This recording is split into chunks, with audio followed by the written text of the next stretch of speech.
राजधानी दिल्ली की मुख्यमंत्री रोज की तरह सुबह होते ही अपने आवास पर जन सुनवाई करती हैं, जिससे लोगों की समस्याओं का समाधान हो सके। आज भी तड़के सुबह से ही मुख्यमंत्री रेखा गुप्ता रोज की तरह लोगों की समस्याएं सुनने में लगी हुई थीं। तभी एक शख्स अपनी समस्याओं को लेकर आता है और मुख्यमंत्री पर हमला कर देता है।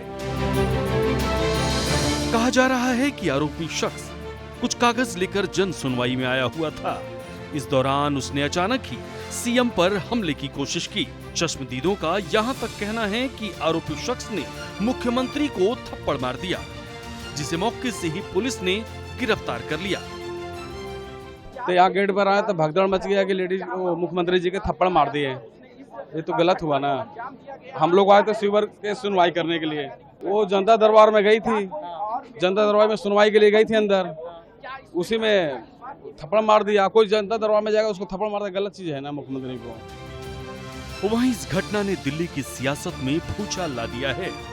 सभी राजनीतिक पार्टियों के बयान अब आने लगे हैं और हर कोई इस हमले की निंदा कर रहा है।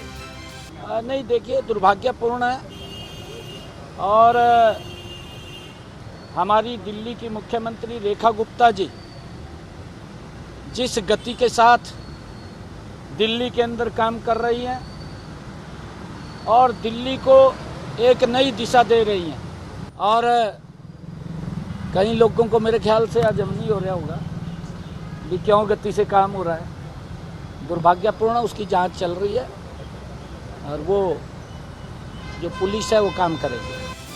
आरोपी शख्स के बारे में दिल्ली के कैबिनेट मंत्री प्रवेश वर्मा और कपिल मिश्रा ने कहा कि हमले से पहले मुख्यमंत्री के घर की रेकी की गई थी। कपिल मिश्रा ने यहां तक कहा कि मुख्यमंत्री को जान से मारने की कोशिश थी। दिल्ली में एक ऐसी मुख्यमंत्री मिली है जो रोज अपने घर पर जन सुनवाई का कार्यक्रम कर रही थी। रोज 1000 से 2000 लोग उनके पास में पूरे दिल्ली एनसीआर से आते थे और वो बिना रोक टोक के, बिना कोई ज्यादा सिक्योरिटी के हर आदमी से मिला करती थी, उनकी समस्याएं सुना करती थी। तो आज जो भी हुआ है वो बहुत ही निंदनीय है कि जो हमला हुआ है ये कोई साधारण हमला नहीं है। ये कोई साधारण हमला नहीं है। जो हमला हुआ है बहुत ही नफरत से भरा हुआ, और एक तरह से ऐसा लग रहा है कि व्यक्ति जो है वो बहुत खराब इरादे के साथ, बहुत ही बुरे इरादे के साथ वो व्यक्ति आया था। हमला साधारण हमला नहीं है, बहुत ही गंभीर हमला है। वहीं दिल्ली बीजेपी प्रदेश अध्यक्ष वीरेंद्र सचदेवा ने बयान दिया कि एक युवक ने मुख्यमंत्री को एक कागज दिया और उन्हें आगे की ओर खींचा, जिससे उनका सिर टेबल से टकरा गया। फिलहाल मुख्यमंत्री सदमे में हैं, हालांकि उनका मेडिकल चेकअप हो चुका है और उनकी स्थिति स्थिर है। जन सुनवाई महिला हमारी मुख्यमंत्री करती हैं, लगातार जनता के बीच में रहती है। उस जन सुनवाई में अक्सर मुख्यमंत्री लोगों के पास जाके बात करती है। उसका उसने अवसर उठाया है, हाथ पकड़कर उनको खींचने की कोशिश की है। अब वो जांच पड़ताल हो जाए तो एक बार सामने आगे के कार्यक्रम जारी रहेंगे। मैंने कहा हमारी बहन मुख्यमंत्री मेहनती है और बहादुर महिला है, आगे के कार्यक्रम जारी रहेंगे और जिस तरह से वो दिल्ली की सेवा कर रही है करती है। माननीय मुख्यमंत्री जी के ऊपर जन सुनवाई के दौरान जो हमला किया गया, मैं इसकी कड़े शब्दों में निंदा करता हूं। माननीय मुख्यमंत्री जी दिल्ली की रात दिन चिंता करती हैं और यही विरोधियों की साजिशें हैं।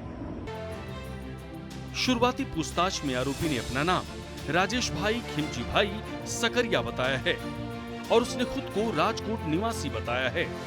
कहा जा रहा है कि हमला करने वाले शख्स का कोई परिजन इस समय जेल में है और उसे रिहा करने की अर्जी लेकर आया था। सीसीटीवी तस्वीरों में आप देख सकते हैं कि कैसे ये शख्स रिक्शे से आता है और कुछ देर रुककर फोन पर बात करता है और फिर मुख्यमंत्री आवास की ओर जाता है। बहरहाल इस हमले की हकीकत से पर्दा उठना अभी बाकी है कि आखिर ये शख्स गुजरात से दिल्ली क्यों आया था और इसने मुख्यमंत्री के घर की रेकी क्यों की थी। क्या इस घटना के पीछे कोई राजनीतिक साजिश थी? आखिर किस नियत से इस शख्स ने इस अमर्यादित घटना को अंजाम दिया, जो लोकतंत्र में कहीं से भी उचित नहीं ठहराया जा सकता है। ब्यूरो रिपोर्ट, सूर्या समाचार।